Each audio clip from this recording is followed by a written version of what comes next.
Keith, this is Amanda Recker and Brianna Goring.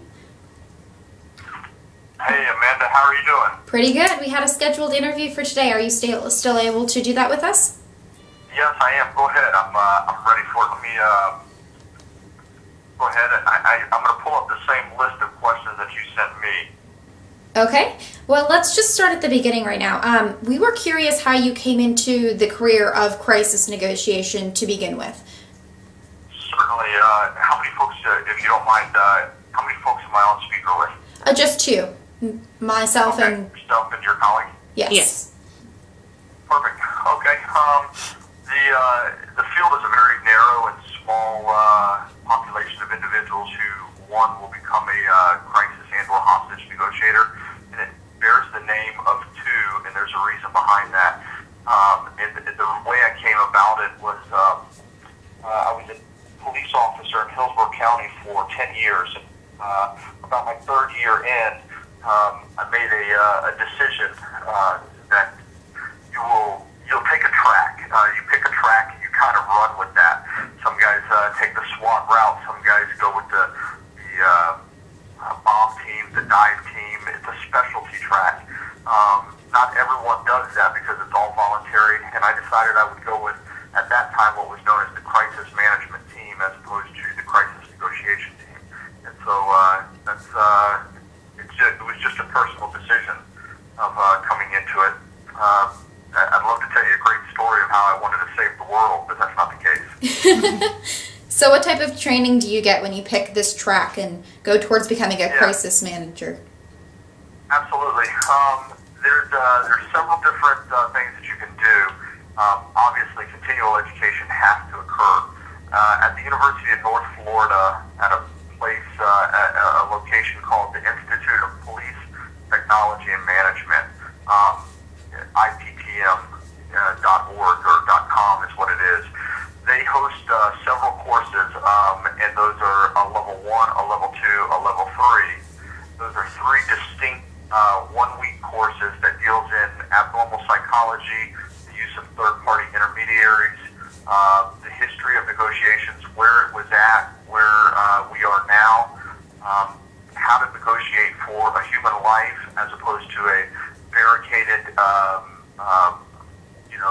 criminal that has just been, he's like a mouse or a rat trapped in a room, or even a suicidal subject. So we go through all of those levels. Then you have negotiating in a corrections environment, and then with special populations, you will continually go through various courses. And with special populations, by that I mean, negotiating with an autistic individual, negotiating with the elderly, negotiating with the hearing impaired, negotiating with a fellow officer, negotiating with a returning war veteran. You will continually go through these classes and find out, really what your specialty is, because not everybody can become a negotiator and or an effective communicator. And then the second is, not everyone has the patience or can have empathy towards every population that's out there. Okay, thank you.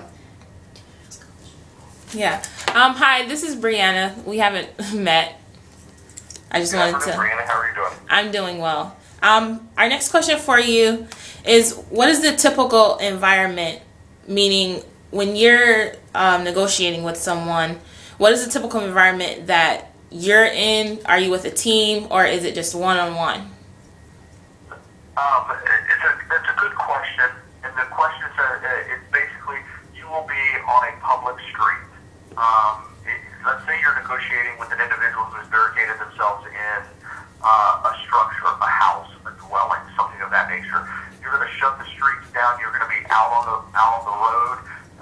9 times out of 10, you're going to be inside of some sort of negotiating vehicle that has been obtained over the years, and it's going to be outfitted with some communication devices to where you can stay in there and kind of, if you will, live in a cocoon for a number of hours.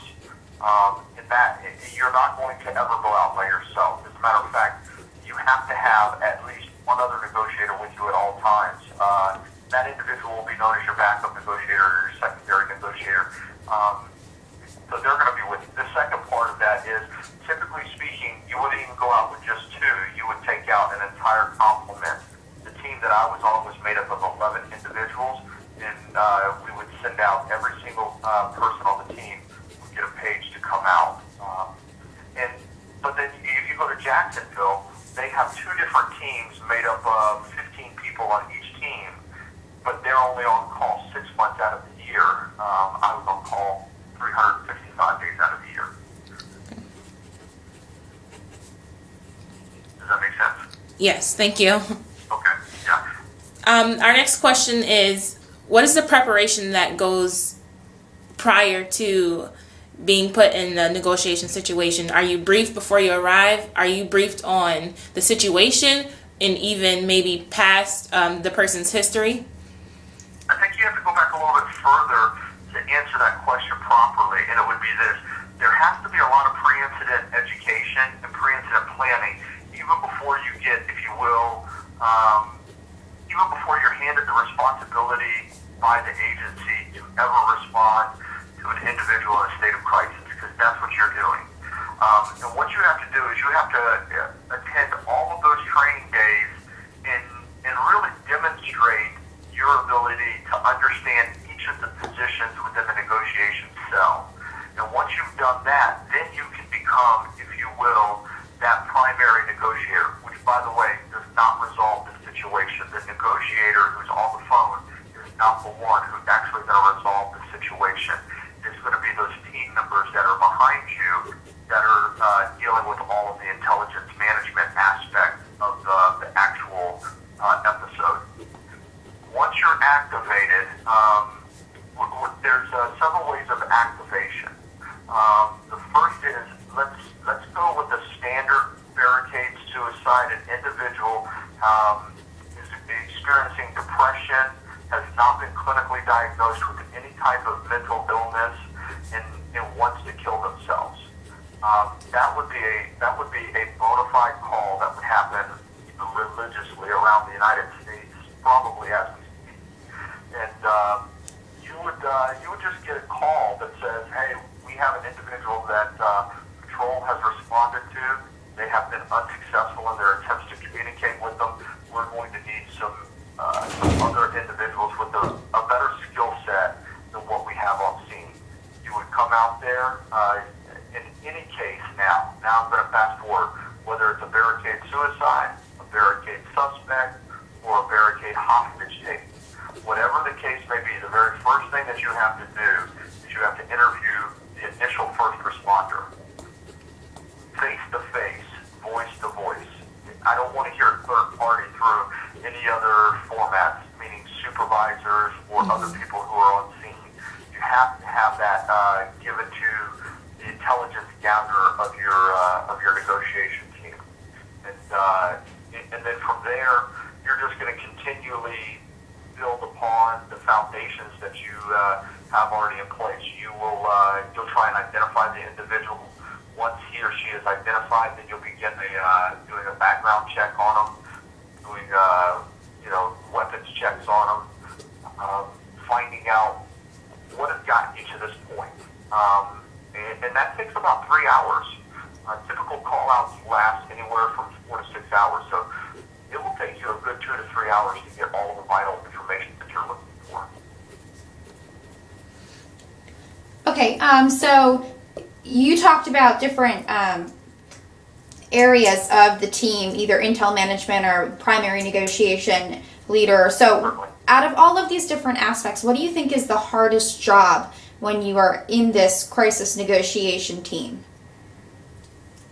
The secondary negotiator. He's the secondary negotiator or the backup negotiator. Okay. That individual is multitasking to the nth degree. If there's ever an individual who will be both mentally and physically drained at the conclusion of a negotiation, it will be that individual. He is the protector of the primary negotiator. No one is allowed to communicate with the primary negotiator at any time during actual, if you will, phone time. No one can do that. So has to be the buffer. That's the first thing. The second thing is he or she has to vet all of the information intelligence-wise that's coming to them. Although the negotiation cell believes that it's important information to pass forward and have the primary negotiator communicate with the subject about, the problem is if it's not at the right time. Timing is everything here. So that individual has to vet that information that's coming forward and say, is it appropriate to insert it at this very moment? With that being said, as he or she is reading that information, listening to the conversations of the team, they're also listening to the conversations of the negotiation. But then they're doing one other, probably the hardest part, keeping the negotiator to a low roar, meaning they are checking that fight or flight syndrome that's taking place on the negotiator, the primary negotiator, ensuring that he or she is able to manage the stress indicators that are coming into them. So that's a very difficult job. There's no decompression during the episode for that guy. Can you briefly delve a bit more into the stressors that a negotiator would go through? What are the indicators that they are getting from this situation? The primary, the Yes. secondary, or the team leader? All three. Okay. Well, all three can be susceptible to